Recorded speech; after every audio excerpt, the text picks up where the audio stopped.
Welcome to the start of EWTN News live coverage of Pope Francis in Cuba. I'm Raymond Arroyo. This begins an historic 9-day journey for the Pope. It is the first time he will visit both Cuba and the United States ever. The stakes are very high as he comes to this hemisphere, and we will bring you every moment of the Pope's journey, providing you with context and insights you'll not find anywhere else. In moments, the Pope touches down in Cuba, and he'll offer some remarks to help provide robust commentary and color. Our members of our conclave crew, now reconstituted as the Papal Posse. Would you welcome Robert Royal, editor-in-chief of thecatholicthing.org, and Father Gerald Murray of the Archdiocese of New York. And joining us for the Cuba portion of the coverage is Father Roberto Cid. He is the director of Radio Paz in the Archdiocese of Miami. You'll remember, Father, of course, joined us for Pope Benedict's visit in 2012. We're delighted to have you again, and my conclave crew, now Papal Posse. Thank you both for staying with us and being here. Let's start for a moment before we go to the ground in Cuba, and we are awaiting Pope Francis's arrival in Havana. If you have a question, be sure to drop us an email at papalvisit@ewtn.com, or immediately you can find me on Twitter. I'm at Raymond Arroyo. I'll be live tweeting throughout and taking your questions. We'd love to answer them. And in a moment, we'll be joined by a member of our EWTN news crew who's on the ground in Havana. But I want to begin with you gentlemen quickly. Your thoughts on what this Pope can do. What is the purpose of this visit in your estimation? How does he advance the work of John Paul and Benedict in this island nation? You want me to start? You can start, Robert. I don't want to take precedence over my clerical colleagues. Well, that's what we're showing we're not clerical here, but go ahead. Well, I think he has some big things in mind. You know, we've been reading about this Pope now for several years, and we're learning about his background. And it's clear that somehow in the past in Argentina, he developed this idea of the Patria Grande, the big American continent that is going to be a kind of a leadership church in the world. And he sees himself and Latin America as playing that role both inside the church and in secular matters. So he's coming to Cuba and he's coming to the United States, and I think he hopes to resolve that tension, that still existing Cold War tension that's existed for half a century, and perhaps in an even greater way to begin to draw together Latin America, North America in a way that maybe makes a larger statement about where the world ought to go in the future. Father Gerald Murray, this is a police state that Pope Francis lands in. In 1959, the church was essentially expelled. It doesn't run schools, it doesn't run hospitals. There are still severe restrictions on the church. Now, there has been a bit of a thawing over the last decade or so. Your thoughts on what the Pope could actually accomplish in that respect? Freedom for the church. Is there possibility here? Well, the last two popes who went there, of course, that was one of their big points, that the Catholic Church in Cuba should have the freedom that accrues to human dignity, and that certainly is God's gift to the Cuban people and to the people of all the world. I think Pope Francis represents the only institution that can stand up to the communist government and say, your vision of the human being is incomplete, it's flawed, and that the people of Cuba deserve exactly what people have in Italy and Argentina, in the United States, which is self-government, the right to worship God as they see fit, the right to educate their children without outside interference. I think it's going to be a great encouragement to the Cuban people. I was with Bob Royal back in 1998 in Cuba, and I remember a woman coming up to me in Revolution Square, and she said, Father, when are we going to get rid of this man? He was referring to Castro. Yeah. Castro's still here. The Cuban people are still here, and now the Pope is coming. I think we're going to see the people really showing that they believe that the government's not the final word in their lives. Yeah, that was an amazing visit. 1998, of course, Pope John Paul II came. It was one of the major events that EWTN first did, and I can remember, boy, when the Monica Lewinsky scandal hit, which happened in the midst of this, everybody suddenly disappeared, which was great for us. We did wall to wall, and it was an amazing visit. Father Cid, I want to bring you into this. You are both an Argentinian, and you work with the Cuban community in Miami. How are they viewing this visit? The Cuban community in Miami is not monolithic, as you know. There's the historical exiles. There are the hardline anti-Castro group. For many reasons, they have undergone prison. They have family members who have been shot. You know, they are the ones who have suffered the brunt of the regime's atrocities, if I may say. And for them, this papal visit, I would say that they're kind of perplexed because of the fact that it's within the context also of the resumption of the diplomatic relations between the U.S. and Cuba. But for the most part, those who are people of faith, they are hopeful. They may not be, they may not understand. There may be things that they wonder and question, but deep down, they are hopeful that the Pope will be able to bring a message of hope and freedom and reconciliation to their beloved country. Yeah. And the Pope certainly has opened up this relationship, not only with Cuba and the United States, but with Cuba and the world in some respects. The outstanding issue is, of course, the embargo that the United States continues to have against Cuba. Previous popes have asked that it be lifted. There is real pressure and hope, I think, from the Castro regime that the Pope will become the advocate for lifting that embargo when he comes here to the United States. Do you expect to hear that? Well, it's hard to say. I mean, there's a lot of speculation about how specific he's going to get about issues internal to Cuba and in the international relations. When we were in Cuba back in 1998, it was very clear that there is a two-tiered system. You can stay in a very nice tourist hotel built by the Spaniards, and then there's a whole tourist complex out in Varadero, which is east of Havana. And there has been investment. I mean, the Castro regime keeps saying that there's no outside investment, and this is why the Cuban people are poor. There's plenty of investment. It comes from Europe, it comes from Latin America. Obviously, it's not from the United States. Right. But there's been plenty of outside investment. The problem there is, as it always is in communist regimes, the political control. And we were at a dinner one night with then Bishop Edward Egan, and later Cardinal of New York City. And he said to me in Havana in 1998 that he had been to every communist country that existed prior to the fall of the Berlin Wall, except for Albania, and he had never seen the degree of repression that existed in Cuba. Outside our hotels, there was surveillance, there were security people all over the place. It's a regime that's really tamped down a great deal, and even lifting an embargo, unless there's an opening in the political system itself, is not going to do anything magic. And there are some who say, Father Jerry Murray, that this is really a political act of desperation on the part of the Castros, even allowing John Paul to come to Cuba, because following the collapse of the Soviet Union, they had no other options. They needed to find common cause with somebody who could maybe get the United States to open up a bit.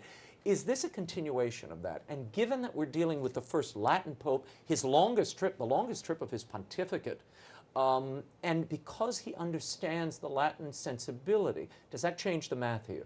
Yes, well, you know, I think the Castros obviously want to manipulate the church and utilize the Pope to say he's our friend, he supports us. That's not the case at all. But what the interesting thing will be is, since the Pope is a Spanish speaker and is a Latin American, he can speak directly to the people of Cuba in ways that they will understand exactly what he's saying. The subtleties will be there. And you know how it is.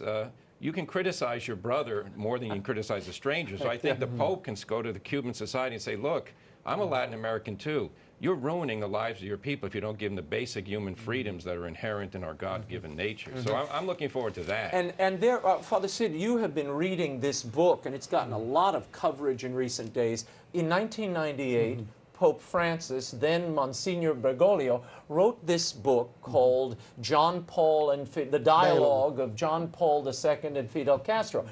And in it, he sort of recounts that visit, but then puts his own analysis on it. Now, many have speculated, wrongly, that Pope Francis was there with John Paul, that he accompanied him through the journey. He was never in Cuba. He's never been to Cuba. So there's a lot of misinformation that we plan on clearing up for you this week about not only this Pope, but his interaction and understanding of the world scene. Tell me, what does he actually say in the book vis-a-vis the economic system in place in Cuba and the Castro regime?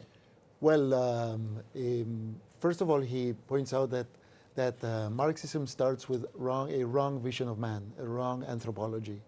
And in making remarks about the economic system, the special period, remember, that Cuba went into after the demise of the Soviet Union, he says that one of the reasons why the economic problems of Cuba is the atrophy of its economic system and the factual impossibility of its economic system. And then, of course, there are other elements, and he mentions the trade sanctions on Cuba. But basically, I think that he's articulating something that Pope Benedict summarized on the plane to Cuba, if you remember when I had the privilege to be with you, when he said that Marxism is obsolete. Yeah. Remember, he used that expression? I think that Pope Francis, without summarizing it with that word, is saying that the problem lies at the core of Marxism. He even quotes, for example, from the instructions of the Congregation from the Doctrine of Faith on liberation theology and the criticisms of Marxism as coming from a wrong vision of man. Benedict or I mean, Francis quotes from Benedict. You know, Benedict used the expression obsolete. Remember? Right. So I think that that Francis, on the one hand, criticizes the core of the system, the wrong vision of man, and also explains the economic failure in terms of the system itself and also other influences. He has also been somewhat critical of capitalism and what he calls the animating spirit of capitalism, which he says it thrives at the expense of people, their human dignity. It's somewhat exploitative. This is sort of a Latin mindset. I mean, if you talk to, as I have, many Latin bishops, they have this view of the United States as this great pillager who've sort of, taken and sucked from the natural resources of the region and despoiled the land and set back the people. Will we hear any of that mentality, that mindset, in the papal critique in the week to come? I think it's inevitable that we will, actually. That, there's a very interesting history that he went through in Argentina, where in the 1970s, and primarily when he first became a priest, the Cuban regime, which still has international terrorist ties, had the Montoneros, kidnapping people, killing them, setting off bombs, etc. So he very early rejected Marxism, and one of the things we really got to clear up for people at home is that even when you see him critiquing capitalism, it's not because he's a Marxist. He's got some sort of tertium quid in mind. But that tertium quid is something that he also saw in Argentina, because in the 1990s, Argentina started to try what they thought was a free market, what they call neoliberal system. That would open up and there would be free investment and everyone would grow wealthy. And of course, it failed. Argentina has had a history of difficulties when it comes to globalization and entering the kind of the circle of production and exchange that John Paul II talked about. So he's seen two things that he doesn't like. Now, whether when he critiques capitalism, he's really talking about what we in the United States understand to be capitalism, I'm very doubtful, because not only is it the case that we don't have this unregulated capitalism that he talks about, it's simply a fact that in countries like ours and in Europe, the state is more and more involved not only in economics, but in politics, in culture, in education. I mean, it's invasive in every aspect of our lives. So it's not like we're running wild in this free capitalist system. Father, you wanted to add? Yes, I think part of the experience of Latin America in general is a politicized judiciary, and therefore, contract law is always subject to who's in charge, who's the president. In the United States, I think the Pope is going to see, as Bob says, the market is regulated by law, and people can fit in, and if things work fairly well. In fact, I was interviewed recently by a German newspaper. I said, if the United States is such an abuse of power, why do we have so many immigrants trying to get in? And I think that point that's not just a silly point to say. People do identify the United States with opportunity and freedom. That really is at the heart of the gospel, the freedom of the children of God. I think he's going to see that here in a way he might not have appreciated. The plane, I am told, is making its approach into Jose Marti Airport. So in moments, we will bring you live coverage of Pope Francis, his first words, his first trip to Cuba, and following in the coming days, his very first trip to the United States. It's going to be, I think, quite a learning experience, not only for us, but for Pope Francis himself in many ways, as he touches down and sort of touches the flesh of these places that he's only read about or heard about. I want to share a little bit of video with you. This is Pope Francis earlier this week appeared on Cuban television. Now, this itself is a revolutionary thing. He was permitted by the Castro regime to go on public television, and I'm going to ask you all the question of why do you think this was allowed. But here is some of that video, and I'll read to you what he said during this address, and it was a short address. But he said, "I would like to transmit a very simple message to you, but I think it is important and necessary. Jesus loves you very much. Jesus truly loves you. He never leaves us. He's always there. I want to come among you as a missionary of mercy, Pope Francis says to the Cuban people, of God's tenderness, but allow me also to encourage you to be missionaries of the infinite love of God. And then he entrusts the trip to Our Lady of Cobre, the Virgin Patroness of Cuba, and wraps up that address. Why do you think he was permitted to speak to all the Cuban people? I'll start with Father Cid. If I may, something about capitalism before. Okay. Because I think... Ruin the spirit for a moment. Go on. No, because I think that there's a lot of misunderstanding. Many people misunderstand the Pope when he speaks. Mm-hmm. Some of that has to do with the way in which he is quoted. But when he speaks about capitalism, he's speaking about an ideology, mm-hmm. not about the free market economy. Mm-hmm. Some people tend to identify capitalism with the free market economy. Mm-hmm. Capitalism is an ideology. The free market is an economic system. Mm-hmm. Capitalism and Marxism, and capitalism as the Pope understands it, as an ideology, and Marxism are close cousins because they stem from the same vision of man, which is closed into transcendent. One is collective materialism, and the other one is individual materialism. Mm-hmm. And that's what the Pope has in mind when he criticizes capitalism, not the free market economy. And as Pope John Paul II said, you know, the social doctrine of the Church is not a third way between capitalism and Marxism. It's a completely different vision of man. But it is true, in Aparecida and in other places, he did try to coin, if you will, a third way. Francis was trying to come up with a third economic path that blended bits of Marxism and capitalism, yes? In terms of the economic system, right. but in regards to the vision of man, is a world apart. Mm-hmm. It's set completely apart. Okay, so before, because the plane is touching down, I don't mean to stop your one-man show, I love it. No. Why do you think the Castros allowed the Pope that kind of airtime on national television? I think that they realized that the Church is a potential help in achieving a soft landing. I think it's obvious that the regime is exhausted, and it's looking for ways to reach a soft landing, and the Pope may help them in that respect. I'll start with Father Jerry Murray. Your reaction? Well, I think the Cuban government was embarrassed by the way they treated Pope Benedict, because that got worldwide condemnation that people couldn't watch on TV the papal masses throughout the country. So I think they learned a lesson from that. But you got to remember, communist governments utilize everything to secure their own power. So in this case, the Pope's presence here is, in their view, a way to say to themselves, we're firmly established, we're not afraid of anybody. They have to give the Pope the airtime. Robert Royal, your thoughts? Well, who knows what dictators do? I mean, other than the fact that they try to hold on to power. But look, I mean, what you read at least, the message that you read at least is pretty mild stuff. I mean, it's general Christianity. And we know that these very wily brothers, Raul and Fidel, try to make it appear as if Christianity is somehow in harmony with the revolution. That, you know, they're the embodiment of they're the political and economic arm of this this altruism that comes to us from Christianity. What do you think as you watch this, and we are watching the Alitalia plane, so-called Shepherd 1, touching down in Havana? We have a lovely shot of a pole in the foreground, which is not quite edifying, but I'll get around it in a moment. The Pope is touching down here. He will no doubt be bringing a pastoral message. But there is this other side of things where, when we've heard from Pope Francis, particularly speaking to his clergymen, to his own cardinals, he has been extremely pointed, sharp, at times very tough. Do you expect that same tone to the regime here in Cuba? Father Jerry Murray.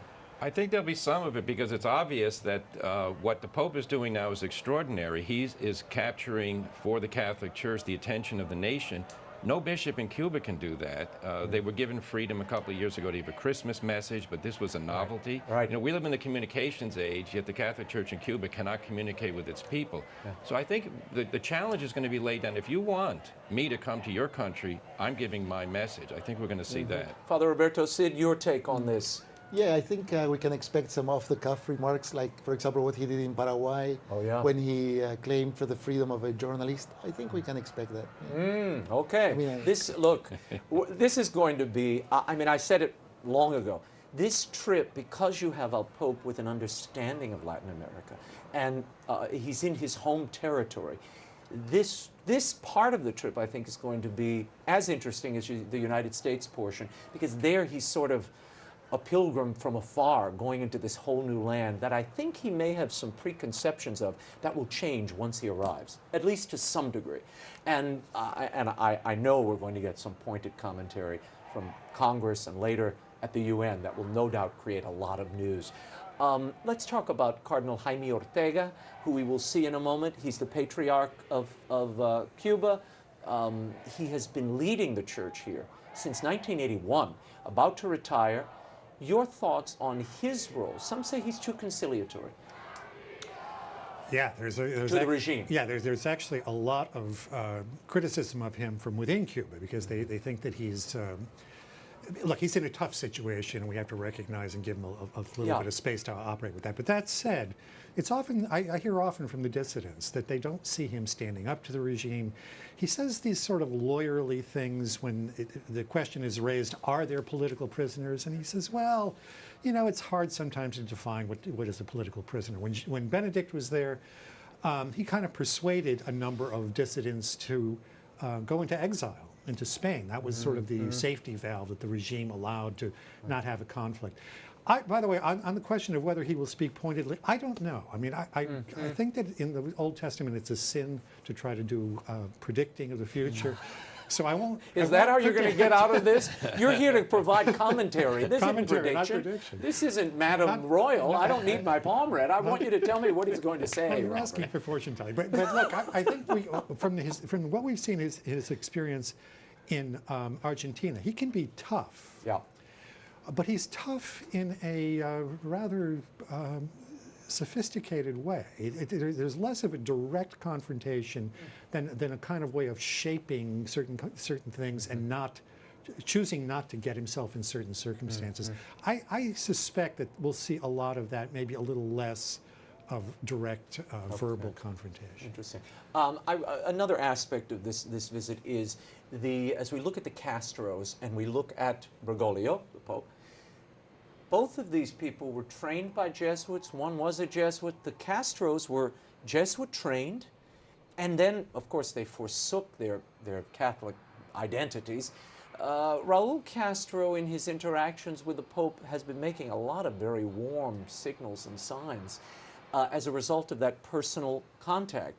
What role will this play? The Jesuit understanding and training, the memories of the past coming back for the Castros, does that give Pope Francis a greater hold and perhaps a stronger hand as he comes into this very fraught Havana? We can hope so, because you know, they did study under Jesuits. They're very demanding intellectually. They're men of the faith, and particularly in the period in which Castro was educated. This was before the Second Vatican Council. I mean, they were the champions of papal authority. The problem is, of course, when people go off the rails, they can go off very far. And when Raul Castro said, maybe I'll be going back to church, that was kind of a joke line, I think he said, to show how impressed he was with the Pope. The Pope doesn't really care what he talks about. I mean, it's the old expression, deeds, not words. If the Castros are serious about appreciating what the Pope did for them, they ought to do more than just smile and release a few common criminals. There are political prisoners in Castro's Cuba. There is no freedom for the church as such as they have in most countries. It would be good if the Catholic Church could have EWTN, for instance, in Cuba freely all the time. That kind of thing, that's deeds. Hopefully we'll get some of that. Father Cid, you run Radio Paz, which is an operation out of Miami. Do you reach Cuba? Does it reach Cuba in any No, way? we only have 1,000 watts. But for example, we have pending an application with the FCC to increase our power, and it's on hold because we're on the border with Cuba, and the Cuban government has to approve. So the FCC sends it to the Secretary of State. And then the Secretary of State has to negotiate with Cuba for us to be able to increase our power. So yeah, it's been pending for more than 20 years. Wow. Our application to increase power. Yeah. I want to go now to Susie Pinto, who is our correspondent standing by in Cuba. Susie, are you there? Can you hear me? Yes, I can hear you. Hello from Havana, Raymond. I can't hear Susie, but I'm going to ask the question. Maybe she can hear. How are things looking on the ground? Cuba is a pretty decayed, dilapidated place. Are there efforts to sort of spruce things up in advance of the Pope's arrival? Here in Havana, Raymond, there's a great sense of excitement and hope amongst all Cubans, and especially Catholics here. We've had a chance to spend a lot of time in the local church, in local parishes around Havana, certainly the church has suffered here, but those communities are solid.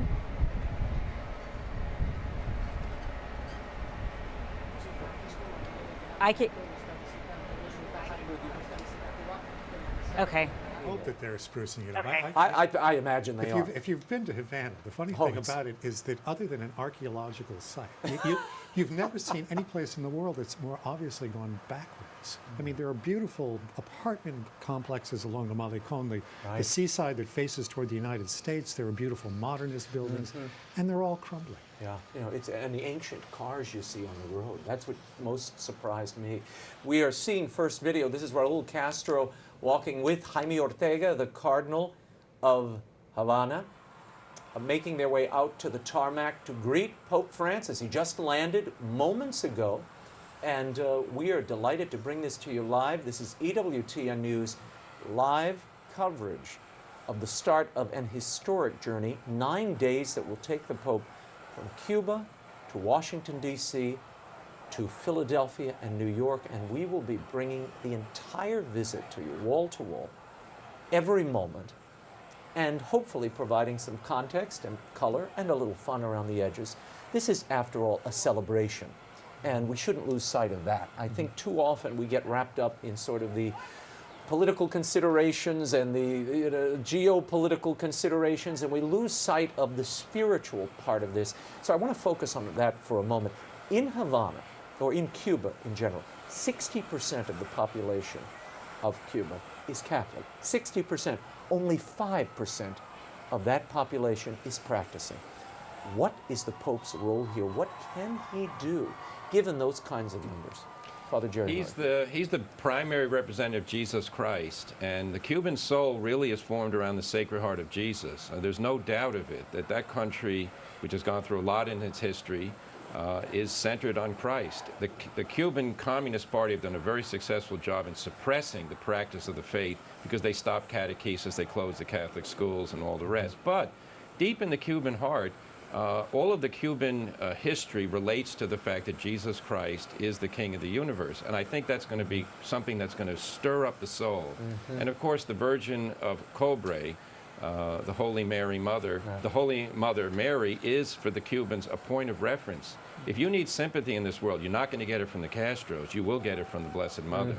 Well, how do you see the Pope? How do you see the Pope engaging this community in Cuba? The Catholic community? Yes. Yeah.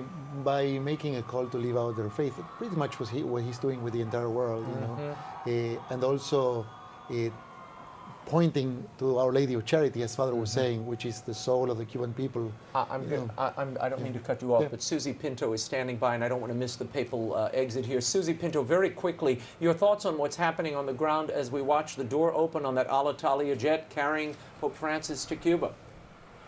Well, here in Havana, there's a great sense of excitement and hope among all Cubans, especially among Catholics. We've had the opportunity to spend a lot of time in the local church here in different parishes around Havana. And while the church has suffered here, those communities are small but solid. They are overjoyed to welcome the Holy Father, and they will be there in the square tomorrow, welcoming him, worshiping with him, and very happy that he is here on the ground in Cuba. Susie Pinto, thanks so much for that. We will be checking in with you throughout the visit, and we now take you live to the Jose Marti Airport, where the officials are now just stepping off the plane. And there he is, Pope Francis making his first appearance here on Cuban soil. That's Cardinal Parolin still inside the aircraft. And Pope Francis taking his first steps here. Uh-oh, his Zucchetto went flying already. It's a little breezy down there, and from what I hear from our folks down there, very, very hot. Pope Francis looks like he's had a bit of a long journey, not much of a smile. It's a tiring journey. It's a long journey for him.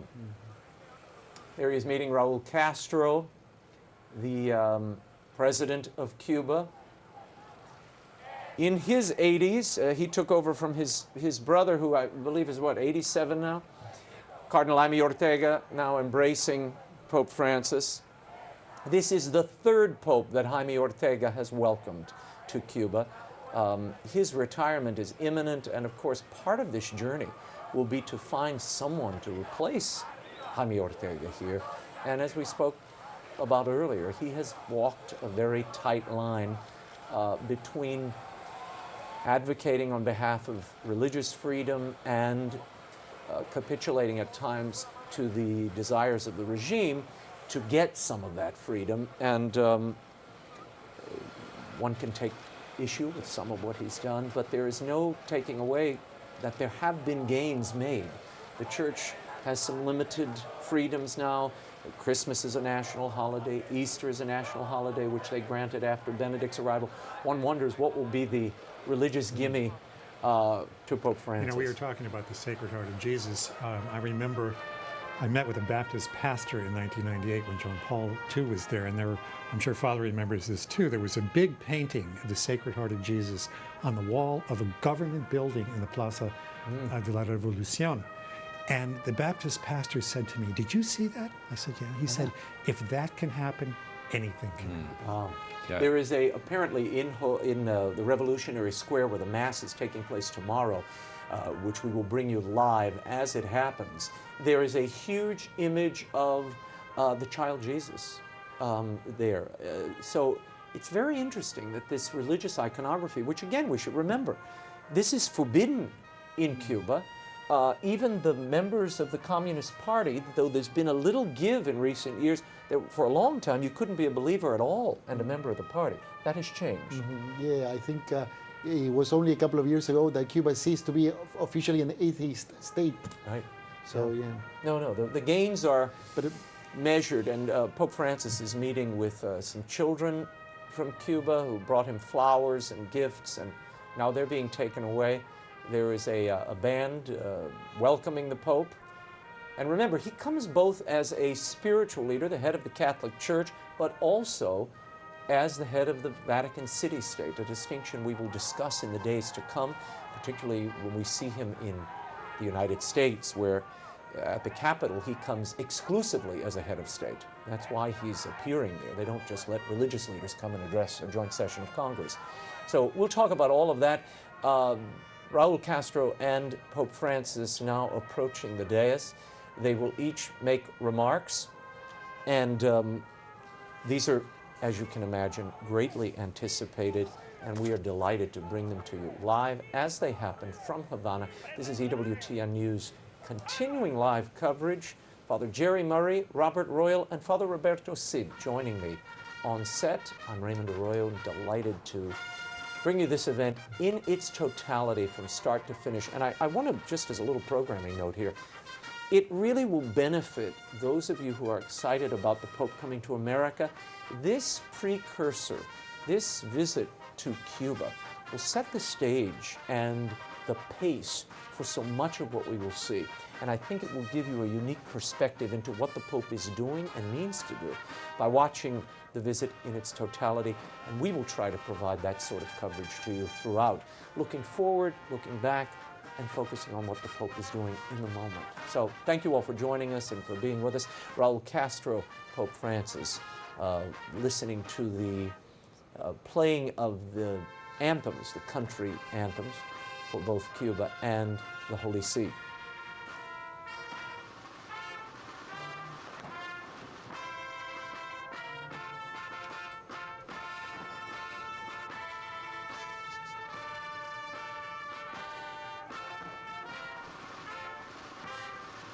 They're firing off cannons and playing these anthems.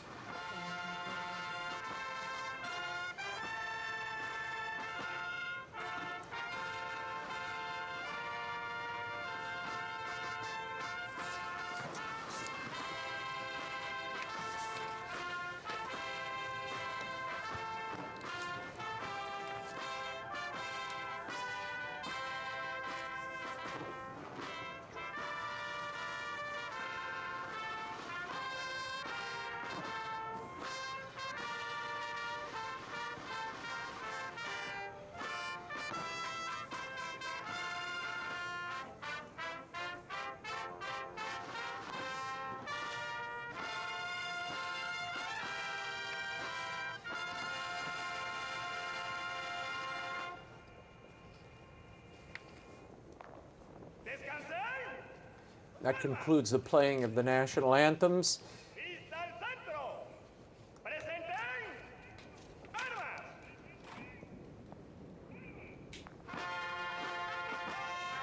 And we're awaiting the official statements here by both President Castro and then the Pope. No doubt this will make some news.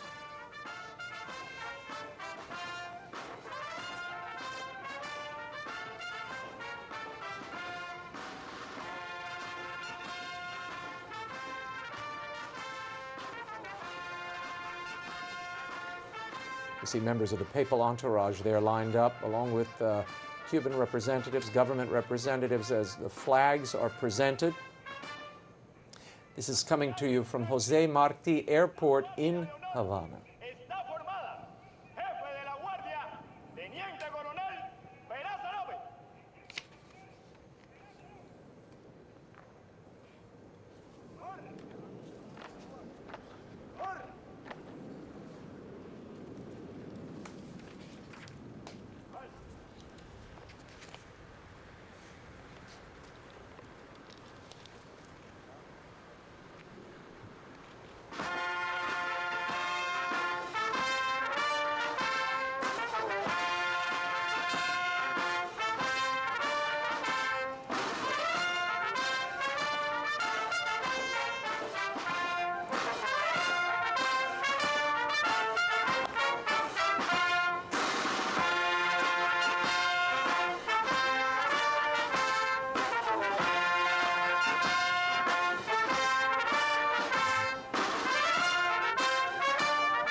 I'm reminded as I watch this that EWTN, established in 1993, Mother Angelica established a shortwave radio network. EWTN may be one of the few, if not only, outlets that is broadcasting this visit and Catholic content onto the Cuban island. And that has been going on for a number of years. And, you know, it's another auxiliary of EWTN and such an important part that perhaps doesn't get the attention because of the AM/FM and the internet and the television is so prominent. But this portion, you know, this has been a long time part of the apostolate and certainly a backbone of the radio operation. Raul Castro now coming to the microphone.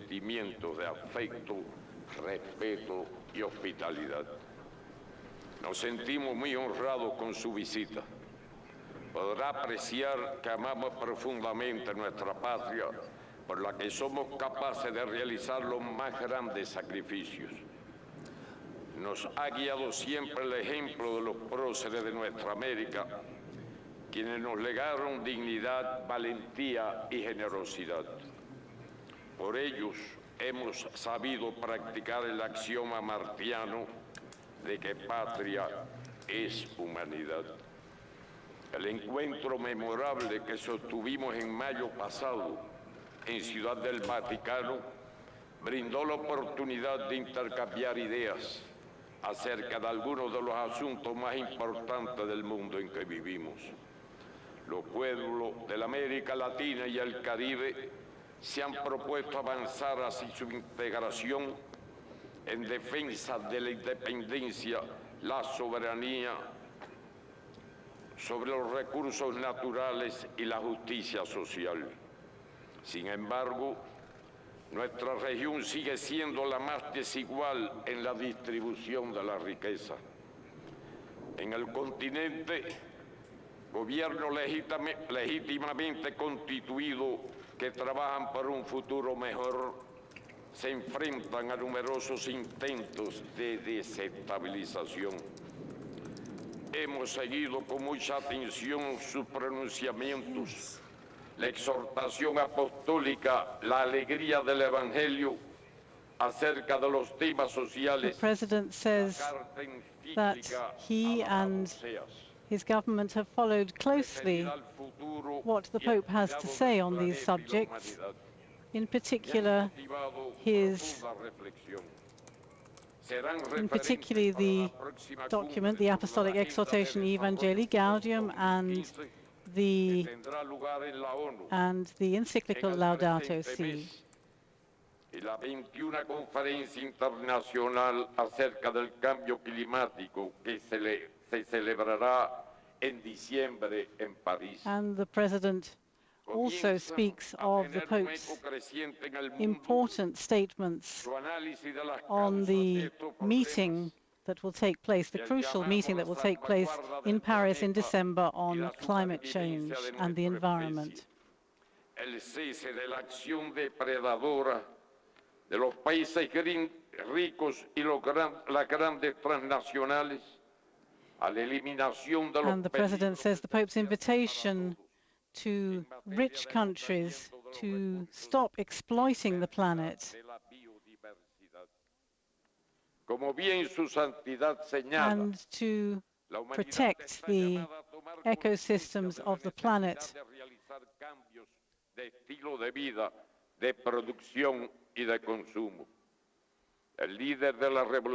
Are important statements, important messages, as are those of the need to change our lifestyles in order to protect the planet. Distribuir mejor la riqueza, el conocimiento, la ciencia y las tecnologías para el desarrollo sostenible. Hacer desaparecer el hambre y no el hombre, afirmó. El sistema internacional actual es injusto e inmoral. The current international system, President Castro goes on to say, is unjust, making money into an idol and making people simply consumers. Instead of que solo sirven a los intereses de sus dueños, las corporaciones transnacionales de la información. La profunda y permanente crisis se descarga con brutal crudeza the sobre los permanent países crisis, the President says. The present economic crisis is particularly hitting hard the people of the third world. In particular, the minorities, the unemployed, young people, and the elderly. Those who are fleeing from hunger and conflict. Estos son los ignorados del mundo y claman por sus derechos. These are the people that the world ignores. Injusticia. Those who are struggling for their rights. En su palabra a los dos encuentros mundiales de los movimientos Your Holiness, en octubre del pasado año en Ciudad del Vaticano y julio del presente en Santa Cruz de la Sierra, Bolivia, reiteró la necesidad. in your recent meeting in the Vatican and in your visit to Santa Cruz in Bolivia, you talked about the importance of fighting against injustice and poverty. Para conquistar esos derechos, entre otros, se gestó la Revolución Cubana. Por ellos, reclamó. In order to achieve these rights, the President says, the Cuban Revolution took place, and in order to make a more just society with greater solidarity, we have struggled con un alto costo de vidas humanas y grandes daños económicos. and yet we have been contested and blocked. Y a las ideas más avanzadas de Cuba, de América Latina, el Caribe y el mundo. Millones de personas han recobrado su salud con la cooperación cubana. 325.710 colaboradores han han trabajado en The president 158 goes países. on talking about the achievements of the Cuban government, achievements of a health system,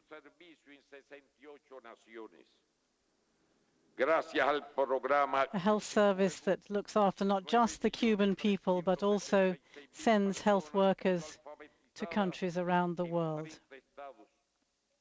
Más de 68,000 estudiantes extranjeros de 157 países se han graduado en Cuba. Also in the field of education, he talks about the progress that has been made para construir un socialismo próspero y sostenible, centrado en el ser humano, la We familia y la continue with this socialist system, he says, in order to en especial de los jóvenes. Preservar el socialismo es garantizar la independencia, soberanía, desarrollo y bienestar de la nación. Tenemos la más firme decisión de enfrentar todos in los order to retos guarantee the well-being para of the alcanzar people. una sociedad virtuosa y justa, con altos valores éticos y espirituales, como señaló el venerable presbítero Félix Varela. Queremos que las generaciones futuras Father Felix Varela, one of the other founding figures of the modern Cuban nation, also remembered by President Castro as he speaks of the moral and ethical values upon which the socialist system is founded. deben ser defendidas. La proclama de la América Latina y el Caribe como zona de paz, firmada por los And then jefes President Castro goes on to speak about the importance of regional integration and unity, which must be defended and protected. celebrada en La Habana en enero del 2014, consagra un conjunto de compromisos de vital importancia, como la solución pacífica de controversias, a fin de desterrar para siempre el uso y la amenaza del uso de la fuerza de nuestra región. No intervenir directa ni indirectamente en los asuntos internos de cualquier otro Estado y observar los principios de soberanía nacional, la igualdad de derechos y la libre determinación de los pueblos. Fomentar las relaciones de amistad y de cooperación entre sí y con otras naciones. Y respetar, elegir su sistema y respetar plenamente el derecho inalienable de todo Estado a elegir su sistema político. President Castro continuing to talk about the importance of respecting the sovereignty of each nation in order to guarantee peace between all the nations. Solo el respeto a estos puede garantizar la paz y la seguridad In Cuba, the president says the principles of the UN Human Rights Convention are fully respected. De los ataques nucleares contra las ciudades de Hiroshima y Nagasaki. La existencia de las armas nucleares es una amenaza contra la supervivencia misma de los seres humanos y una afrenta a los principios éticos y morales que deben regir. The president goes on to talk about the threat of nuclear weapons. La desaparición de la civilización humana. Abogar por el desarme y muy particularmente por el desarme nuclear no solo es un deber.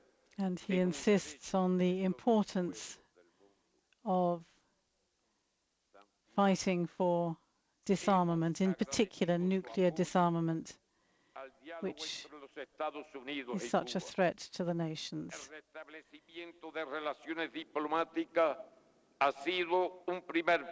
Raúl Castro then goes on to thank the Holy Father for his work for dialogue between Cuba and the United States. His work to resolve the problems and restore good relations between the two countries. El territorio que ocupa la base naval en Guantánamo debe ser devuelto a Cuba. Otros asuntos deben ser también dirimidos. He calls Estos justos reclamos for the closure of the US base at Guantanamo, calling for it to be returned to the Cuban nation.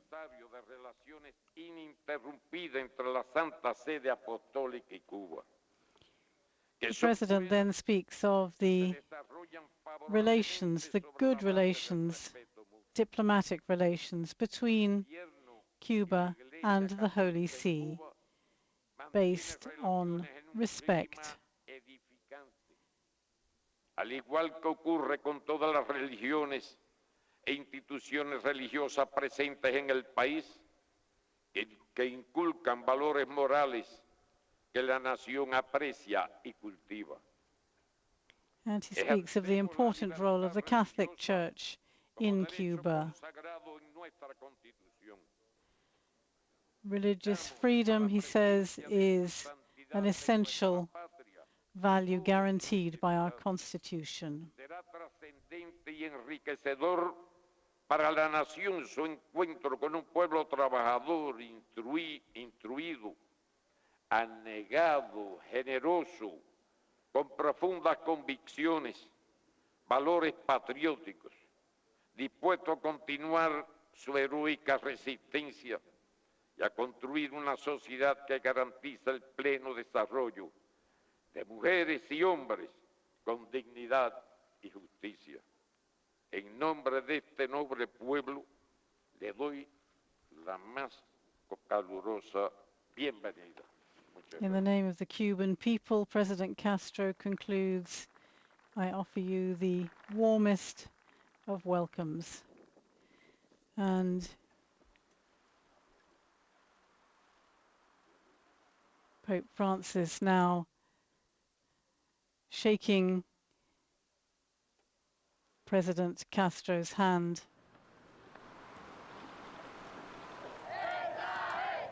And that is the end of Raúl Castro's welcome of the Pope, filled with a lot of, I think, public policy wishes and hopes of the Cuban regime.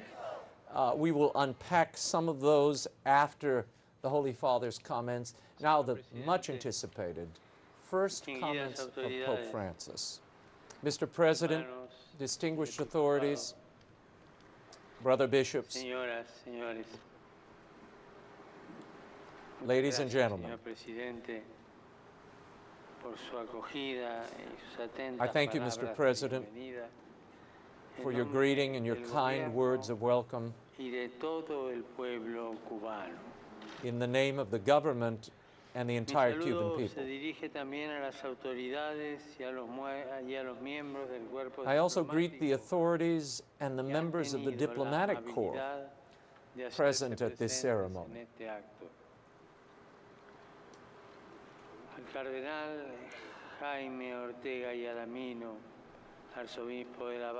My gratitude also goes to my brother Cardinal Jaime Ortega, Archbishop of Havana, the Most Reverend Dionisio Guillermo Garcia Ibanez, the Archbishop of Santiago de Cuba and President of the Episcopal Conference, the other bishops, and all the Cuban people for their warm welcome. I thank too all of those who worked to prepare for this pastoral visit.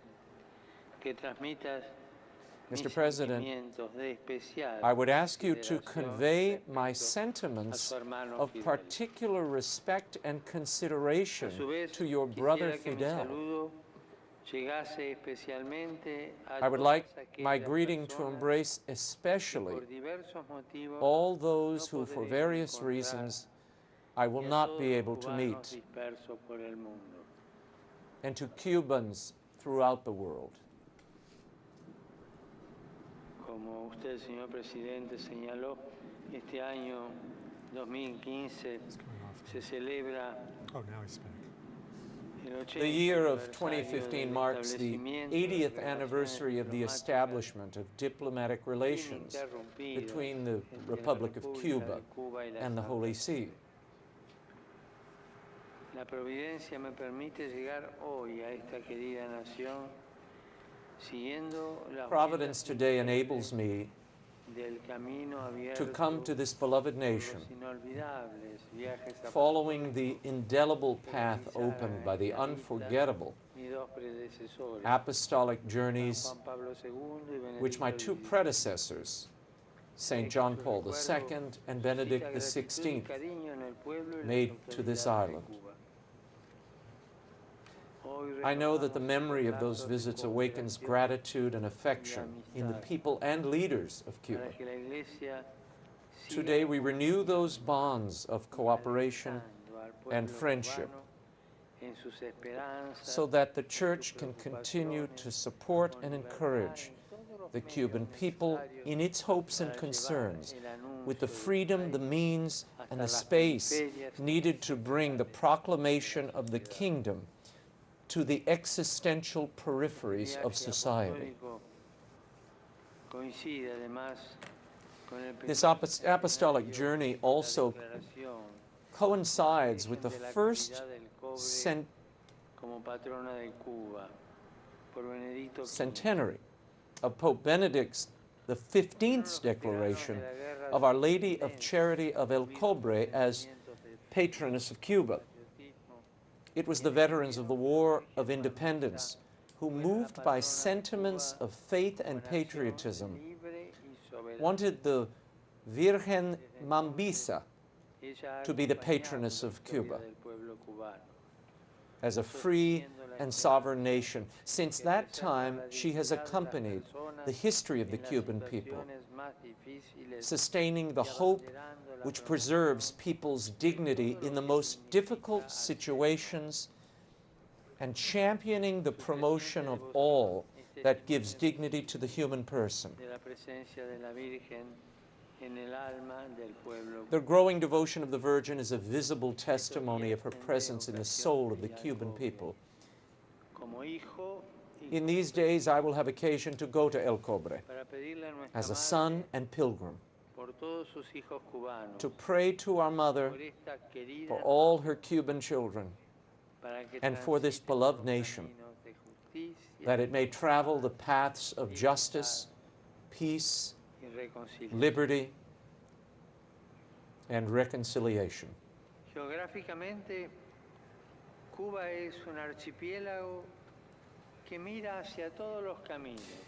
Geographically, Cuba is an archipelago facing all directions, with an extraordinary value as a key between north and south, east and west.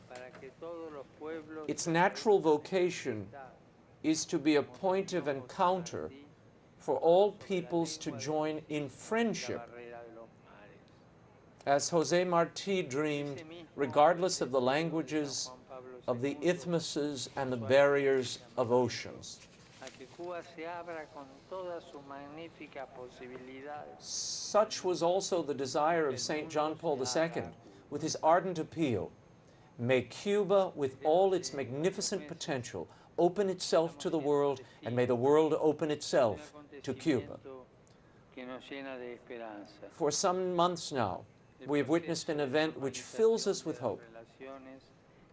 The process of normalizing relations between two peoples following years of estrangement. It is a sign of the victory of the culture of encounter and dialogue, the system of universal growth over the forever dead systems of groups and dynasties. That's a quote from José Martí.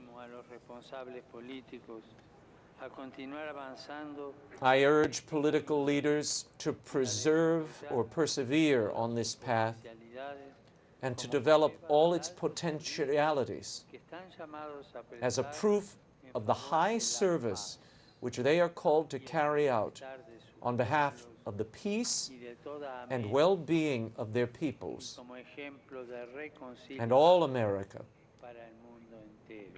and as an example of reconciliation for the entire world. The world needs reconciliation in this epic of the Third World War, which is going on in stages. That was a little off text. I place these days under the protection of Our Lady of Charity of El Cobre, Blessed Aurelio Valdés and Blessed Jose Lopez Pitieria and Venerable Felix Varela, the great promoter of love between Cubans and all peoples, so the bonds of peace, solidarity, and mutual respect may ever increase. Once again, thank you, Mr. President. And that concludes the remarks of the Holy Father, Pope Francis, on his first journey to Cuba. He only went off text for that little bit. It really was just an amplification of what he had said earlier, that the world really truly needs reconciliation. He wanted to underscore that, and particularly in what he called a third world war that goes on. In stages. Yeah. In stages. That's not the first time he uses that expression. Mm-hmm. But I would like to point out, Raymond, that there were two, what seemed to me, pregnant pauses that the Pope made, very pregnant silences. Mm-hmm. The first one was when he greeted the Cubans throughout the world. He stopped for a few seconds, and it looked like he was going to make an off-the-cuff remark, but he didn't. Uh-huh. And the second pregnant pause, I think, very telling, was when he spoke about the need for liberty and reconciliation. He also made what seems to me, now I may be reading too much into it, but those two pauses seem to me like very pregnant, and who knows? Mm-hmm. Certainly there was something else in his mind, it seems to me, as he was uttering those words. That is Cardinal Parolin, the Secretary of State, in the foreground there on the left side of your screen. The Pope just met with Jaime Ortega, and now he's meeting with some of the other bishops of Cuba. Raul Castro greeting various parts of the papal delegation. What stood out most in your mind from the papal address? Then, once we have all that done, we'll unpack a little of what Raul Castro was spinning there. But let's start with Pope Francis. Particularly, I want you all to reflect a line that will no doubt get a lot of play, particularly in the Cuban community here in the United States, when the Pope said, "I convey my sentiments and particular respect and consideration to your brother Fidel." How does that play? Well, I think the first half of this discourse, and he stayed very close to the text. Yes, he did. It's clear that this has been thought out, and he wanted to express what's here clearly, and that's it for now. It strikes me as very cautious, very diplomatic. Perhaps the Cuban government asked if he could extend special recognition to Fidel, who is this iconic figure, if in the minds of the regime, if not in the minds of the Cuban people necessarily right now. But it's very traditional in terms of diplomacy, and also very traditional in that he invokes these anniversaries. So before he gets to his usual discussion about reconciliation and the process of encounter with various people, and this praise of Cuba as a kind of a, what shall we call it, almost a synapse in the the Americas, that it points in every direction, it can connect in every direction if it does the right things. He's just very formal, it seems to me. And then he gets into that Bergoglio charisma, that large vision that he's always pushing. Were you surprised at how he cleaved to the text here, Father Jerry Murray? I'm not real. I think he's tired after a long voyage, and there's plenty of opportunity when he's well rested to speak. I want to take up, though, this discussion. When he talked about Fidel, the next sentence he says, I would like my greetings to embrace especially those who, for various reasons, I will not be able to meet, and to Cubans throughout the world. So I interpret that those he can't meet are the dissidents, because, of course, that's not on the schedule. And here he is, right from the start, giving his greetings to them. And then Cubans throughout the world, that's an obvious reference to Cuban diaspora in the United States and the rest of the world. He's not forgetting that he's visiting them, too. How do you think that will be received in the United States, among the Cuban community? Sure, I hope that after the first outrage at the mention of the name of Castro, the Cubans paused to hear what Father just pointed out, that he has them in mind too, and right after he said that those words, that's where he paused, and it seemed to me, at least, that he was thinking about perhaps saying something, but then he held back. So I think that definitely the Cuban situation is very much in his mind, and he's speaking to all Cubans. That's very clear. He is also speaking around the edges here in Cuba, as the previous popes did as well, though I would argue John Paul, we heard a very full-throated cry for human dignity and human rights and religious freedom. It'll be interesting to see how Pope Francis maneuvers that, particularly given the advances the Church has already made and not wanting to jeopardize those. Father Murray, you wanted to add that next bit about that cry in the opening. Well, this is after that reference to Cubans throughout the world. Then he talks about what is the relationship between the Church and the Cuban people, and he says, today we renew these bonds of cooperation and friendship so that the Church can continue to support and encourage the Cuban people in its hopes and concerns. And then listen to this, with the freedom, the means, and the space needed to bring the proclamation of the kingdom to the existential peripheries of society. The existential periphery in Cuba is those people who cannot be catechized, who cannot read Catholic newspaper, no Catholic radio, no Catholic TV, no Catholic schools, no Catholic hospitals. Freedom, I love the expression, the means and the space. It's one thing to say, I want to proclaim Christ. How are we going to do it, and where are we going to do it? No, that was an interesting inclusion. Sure, and also I think I would include also on that existential periphery those who have been kicked out of their homeland. Very true. Yeah, I think also I'd like to see the text, because we had a little bit of reverb in our earpieces here, that he said all the means, which would have a very ample application. Much broader intention.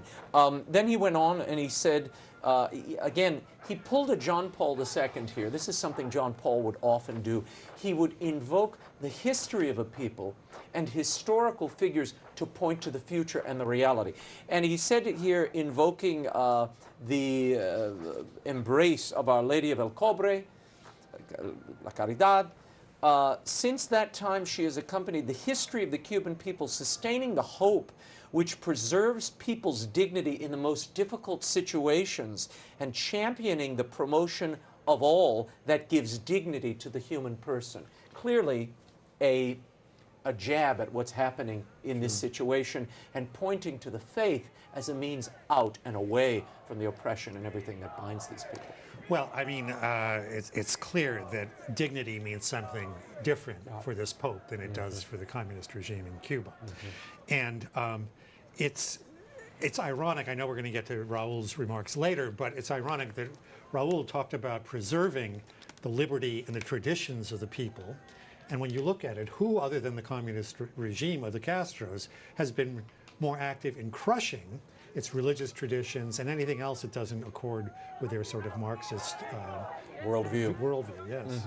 Father Sid, there was also that great moment later when he said that Cuba really faces all directions and it has extraordinary value as a key between North and South, East and West. Again, this references what Robert Royal mentioned earlier in our broadcast. The Pope sort of sees Latin America as the axis mundi. This is the axis on which the whole world spins in some ways. I don't know if that's the case. I think that it's more a reference to the fact that Cuba was considered the key to the Caribbean. And if you look at the Cuban national crest, coat of arms, there's a key because it's the island that was the key to the Caribbean and to the Americas during the colonial times. So I think it has more to do with symbols in the Cuban tradition than anything else. That's my take on it. Father But Jerry? it is interesting geographically. Cuba is a common point between North and South America. Central America is to its west. And you could say existentially, right now, the drama of Cuba is the drama of the modern world. Will people be allowed to worship God in freedom and reach their potential, or will they be crushed either by materialism in a wealthy West, or by this anachronistic Marxist communist state clinging to power against the will of the people? Now, there is a lot of controversy that was generated by the rapprochement that Pope Francis initiated between the United States and Cuba. He celebrated these new relations. He said it's a sign of the victory of the culture of encounter and dialogue, the system of universal growth over the forever dead system of groups and dynasties, quoting Jose Marti. And then he talked about the need for there to be reconciliation around the entire world, and this is a symbol of it. How will that be received, do you think, here in Washington, D.C., and when the Pope arrives? No doubt the Cuba embargo is going to certainly be part of that address to Congress, I would imagine. Well, I think if you look at that word dynasties, which just jumps out at you in this text, where is the dynasty other than the Castro family in Cuba? So that's as people used to joke about, it's socialism within one family in a place like Cuba. I have to say, I'm a little skeptical of this. I mean, I know that the Pope has to come in with a hopeful vision, but it seems to me that we're just taking very small baby steps. We have diplomatic relations. I think it's inevitable that the economic relations will also begin to open up, but this is still a communist system. And it's a particularly repressive communist system that is not going to allow anything like happened in, say, Poland, with John Paul II to happen. Yeah, they need some help in terms of economic activity with other parts of the world, but I think as long as the Castros are alive, they're going to keep the hatches battened down. Yeah, Father Sid, I was asked by one of our Twitter correspondents here to ask you about the inclusion of Varela, that the mention of him. What does that mean? How is that telegraphing something to the people? Well, Father Felix Varela, the Cubans say that he's the one who taught Cubans how to think. The Cuban government has downplayed his role in Cuban history. You were talking about Our Lady of Charity. Yeah. The Cuban government, the Cuban regime has stained and bastardized every Cuban symbol, Jose Marti, and every except Our Lady of Charity, and has suppressed Father Felix Varela for all practical purposes.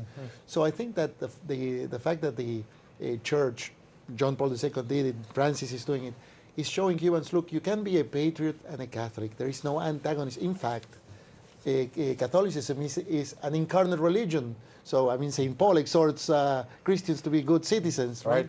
And so Father Felix Varela exemplifies that synthesis between Catholic patriotism or Cuban patriotism and Catholicism that the Cuban government has always tried to suppress and at some time present the church as antagonistic, now as something that can be tolerated, perhaps manipulated, you know. Yeah. But yeah, I think that's the way I see it. It has that sort of resonance. Yeah, but let me tell our audience that Felix Varela is really one of the prime patriots of Cuban independence. He was elected to the Spanish Cortes in the 1820-21 period, and he advocated an early movement to have Cuba become independent of Spain. When it was crushed, that movement, when the French invaded Spain, he was exiled in New York, and he served as a parish priest not far from my parish for many years. He ended up dying in St. Augustine, Florida, where he was buried.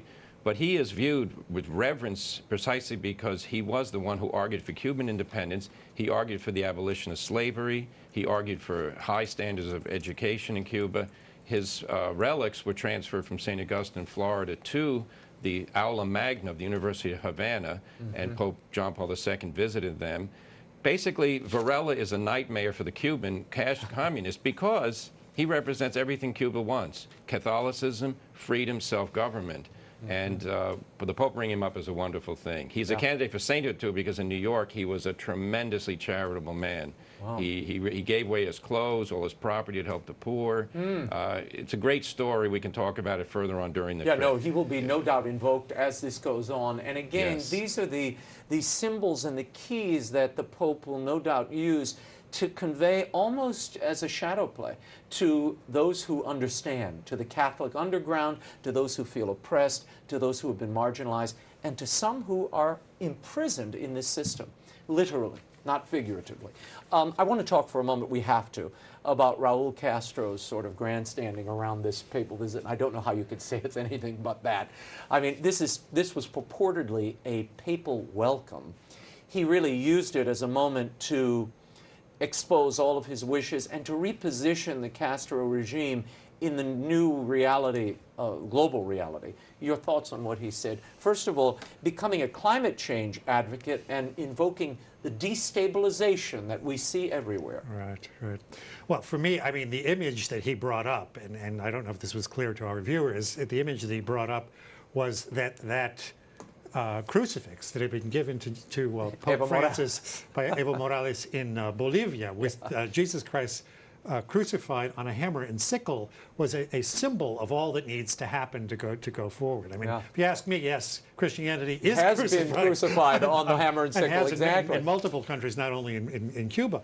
But this is typical of what the Castros and communism do. They try to reverse the true meaning of Christian truths and other truths, and they make it appear as if, you know, it's, he says to the point of absurdity that the full UN Declaration of Human Rights is in vigor here in Cuba. It's utterly laughable. Yeah. What did you see when you were there? I mean, I want all of you to give me a sense of, because what I've seen, I've only been there once, but I've seen and heard so many stories. I mean, people have no concept of what life is like every day, particularly for the young people there, who their greatest hope is to escape Cuba. That's their dream. Tell me what you saw when you were there and the life of these people, some of them on the peripheries, if you will, that we saw greeting the Pope. Right. Essentially, the Cuban Communist Party is a criminal organization that oppresses the nation at its own benefit. We were on a tour, so we were staying in one of these Spanish hotels. It was all had to be arranged that way. And one time we went to this camp to have lunch, which was basically a private club for the Communist Party. Meanwhile, when I'm walking around Havana, which is a beautiful city historically, it's very decrepit. People are walking around. Naturally, all these Americans are there for Pope John Paul II in 1998. It's a little more activity, but as I said, a lady came up to me in the Revolutionary Square and said, when are we going to get rid of this man? And I felt sorry for her because precisely that's what we've been asking that question. You know, when Raul Castro talks about the good of the Cuban people and that social justice is their main concern, you just laugh. The average Cuban cannot enjoy the life that the poorest American can in this country. And certainly on the level of spirituality and all, the Castro talked about appreciating this uninterrupted relationship between the Holy See and the Cuban government. That's formally speaking, that's true. We have to remember, Fidel Castro threw out hundreds of priests, closed all the Catholic schools, and basically that country, because of that, the evangelization was interrupted. Now, we're not just here to complain about the past. Thank God the Cuban diaspora in America is one of the great sources of strength of the Catholic Church in the United States, and will be when Cuba is free to return to the country. Father Sid, your take on that. What is really happening there? What aren't we seeing? Well, I mean, I cannot say I've never been to Cuba, but this much I would say. You hear the stories of people in Miami. I think of a man that I know personally, 16 years in jail, 3 years in forced labor camps, families that I have met, they have relatives being shot just for the crime of thinking different, you know. And you can always wonder how cynical can you be.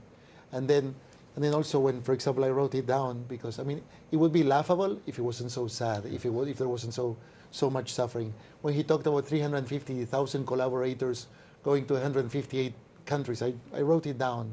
I mean, does he include in those numbers the armies he sent to Angola, to Ethiopia?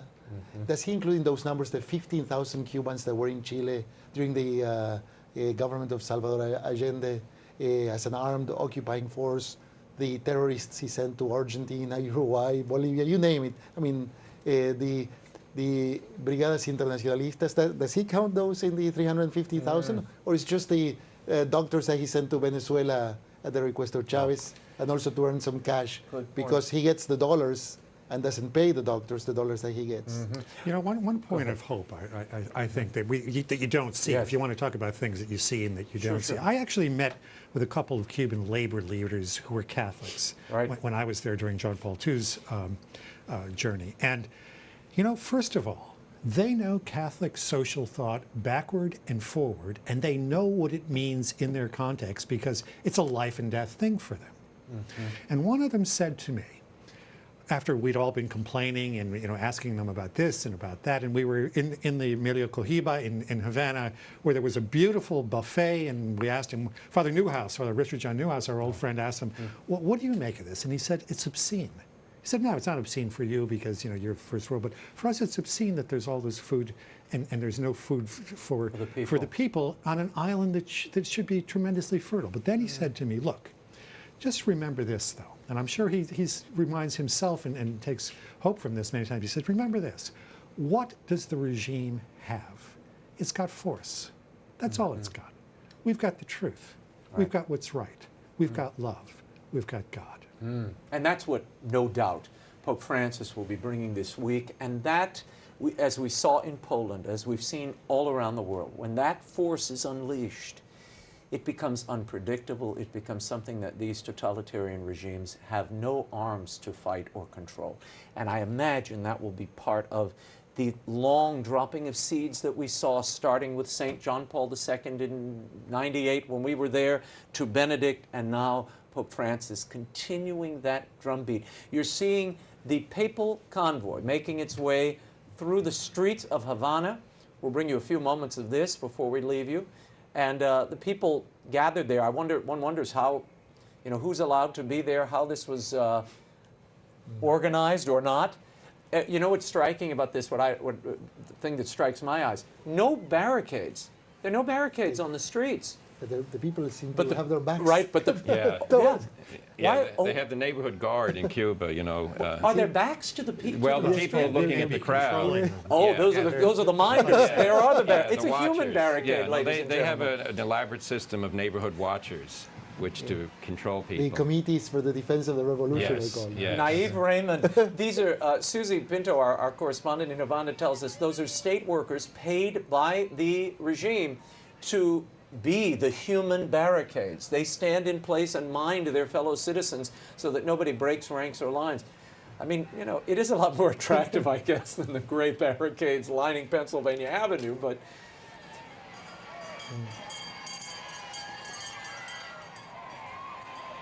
a day's wage, snacks, and transportation is what the state workers get for being those human barricades. There you see the Pope in the papal mobile, making his way through the streets. That's kind of a souped up, what is that? It's a Peugeot. Peugeot, look at that. Yeah. Pretty swanky.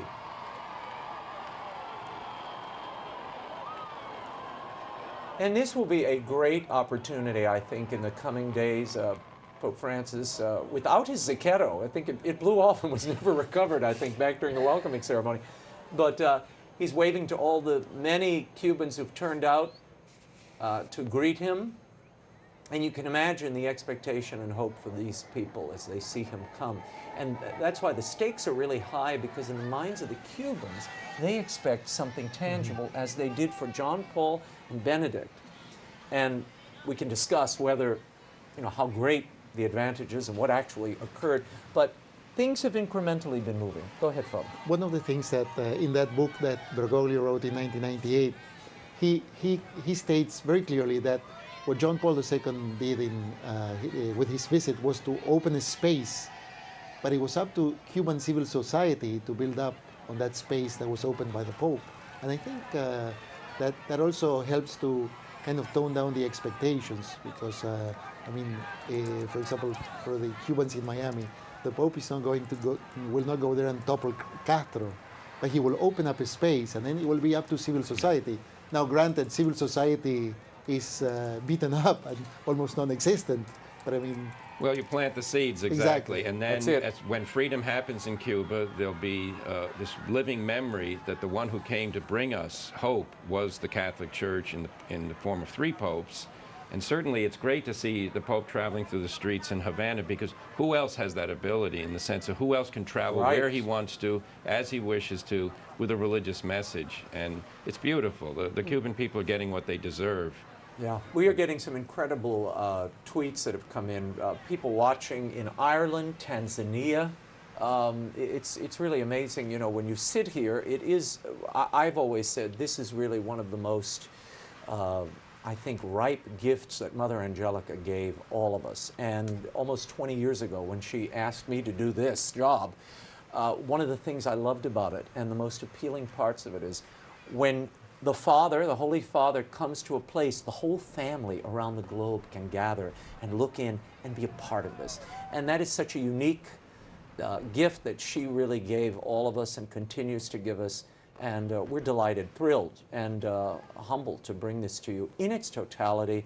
And it's really the beginning for all of us. We are going to learn so much, I think, about Pope Francis, the man, his spiritual vision, as well as his political and economic vision as these days unfold. And we'll have an opportunity to watch up close as he touches people and changes their lives and the lives of their nations, which I don't think we can underestimate. And certainly we look forward to seeing how that unfolds in the days ahead. We continue to watch this papal convoy moving through the streets of Havana as he makes his way to the papal nunciature, the embassy in Cuba, a church that has been given some element of freedom. 2 churches are being built on the island, which is nothing small. A church had not been built since 1959. So, and the Archdiocese of Havana built a new seminary to train seminarians, and American donations helped pay for that. The Knights of Columbus were wonderful patrons of that effort. You know, good things do come when the Pope visits, so we'll see what some of the fruits are. It's going to be curious to see how he uses the language of encounter, solidarity, charity, etc., because clearly already, as we saw in the Raul Castro presentation, he's trying to manipulate and absorb that stuff. And we know that he was able, without direct confrontation, to get a great deal done in Argentina. Even during the period of the generals, he hid people and was able to move some things forward. I myself am going to be quite curious to see how he's able to speak over the heads of the regime to those people directly. It's a little bit of the reading of the tea leaves, but I think there are going to be a lot of ears attuned to hear and that. I think we've already seen elements of that in invoking these heroic Catholic figures that will resonate with the people, in calling them to their glorious past before the Castro regime was on the scene. In fact, one of the traits of communism is it erases history. It tries to basically say nothing happened until we came along that's worth remembering. Nothing good happened. Nothing good, that's what worth remembering. But precisely what the people's hope is, something good did happen and we want to reclaim it, we want to bring it back to life. And in the case of Cuba, it's the Catholic faith. The central issue of Cuban identity is they are a Catholic people united in love of Jesus Christ. And in the midst of all this, as we watch the papal convoy make its way through the streets of Havana, we have to remember also there were a number of dissidents that were just rounded up. The Ladies in White and other groups are very afeared that their communications will be cut off, they'll be separated and arrested, as they were when Pope Benedict visited. Do you foresee that sort of thing happening behind the scenes here? Yeah, I don't think anything has changed in terms of the regime with its relation with dissidents. We keep hoping that there's an opening there. I keep reading stories in the New York Times and elsewhere about a changing Cuba. And of course it's changing because everything is changing in the world. But it's not changing in those key ways. And I think that's going to be the challenge for Francis, is to speak about what might be, because he's just got this gift of charisma and opening up hope for people, even in these very difficult and dismaying circumstances such as you have in Cuba. Well, again, I think one of the things, and Father Sid, you can chime in on this, one of the things that I think is going to mark this visit and transform it, make it very different from what we saw when we had the European popes coming, is we have a man from this part of the world who understands the Latin sensibilities. He's written and thought about this deeply. I think, though it is open, and his messages are at times open to misunderstanding in the North, in the South, he really knows that ground, if you will. And that will no doubt amplify and make this message more targeted. I think so. That's a possibility, yes, indeed. I also think that he will basically push the envelope along the same lines that St. John Paul and Benedict did, you know, with that call to Cubans to realize inner freedom as a precondition for external freedom, you know, and pretty much along the lines of going back to Felix Varela, you know, in the letters to Elpidio, when he finishes with by saying, tell them that there is no homeland without virtue, and there is no virtue without piety. You know, pushing along those lines. You know, that was a quote, direct quote by John Paul II. Benedict insisted on inner freedom as a precondition for external freedom, and I think that Benedict is simply going to push the envelope in that regard. Yeah. We are getting tons of emails and tweets from our viewers. Again, this is what always sort of makes the hair on the back of my head stand up a little bit, because you've got people watching from the UK, from Ireland, from the Far East. It's really amazing watching these tweets pile up, and some questions. People are already looking ahead to the United States visit, and they're asking, where will the Pope visit the poor and the sick when he visits the United States? At the end of course, his visit here to Washington, there's a right, and he's also, I think, going to be visiting a prison and in Philly, and in New York, he's going to visit a Catholic school in Harlem, which also has a social service center. So he will be meeting people from, you know, distressed neighborhoods, we like to say, but poor people, people who look to the church. You know, but we want to be clear. He's not the first one to do this. No, no. When John Paul II visited Cuba, he went to a leprosarium, to a leper colony, so to speak. And met with those people who were, you know, some of them, well, we call them lepers, you know, they're social lepers. Yeah. I think that sometimes the media tend to present these visits by Francis as if there's something unusual, and in fact, they really are in the line of John Paul II and Benedict. This is a great point, and it's one of the things I hope we can achieve over these 9 days, and it's to disabuse people of the marked differences that the media at times, either willfully or in ignorance, tries to create between the previous popes and Pope Francis, usually at the expense of Pope Benedict and John Paul, let's just say it. You know, for many of us who've been watching 3 pontificates now roll out, this is not a great departure from what went before. But to 23-year-olds covering it in the field, it may look like something new. It ain't. So we're going to get into some of that. And I do think that only helps to magnify the continuity here. And we will no doubt, and as we have this hour, engage the differences as well. And those moments of inflection, we will point those out and explore those. And I love that we have the opportunity to do that together and with all of you. And it's going to be a grand 9 days, and I'm excited to be on this journey with our international audience, as well as Rob and Father Jerry and Father Sid. Well, that concludes our coverage for now, I believe, right? I think that's what's happening. Join us Sunday, September 20th for Pope Francis's first Mass in Cuba. His meeting with Cuban leader Raul and possibly Fidel Castro, and a prayer service with Cuban clergy. We will bring it all to you live. Our coverage begins at 8:30 a.m. Eastern Time Sunday, but check EWTN.com for the schedule in your area. This coverage will re-air this evening at 9:30 p.m. Don't miss a moment of this papal trip. Our wall-to-wall coverage of the papal visit continues on EWTN.com, on our Facebook page, and for the latest, follow me on Twitter at Raymond Arroyo. I'll be blasting things out all day and night as we prepare for tomorrow. On behalf of Robert Royal, Father Gerald Murray, Father Roberto Cid, and the entire staff and crew of EWTN News, I'm Raymond Arroyo. We'll see you tomorrow. Bye now.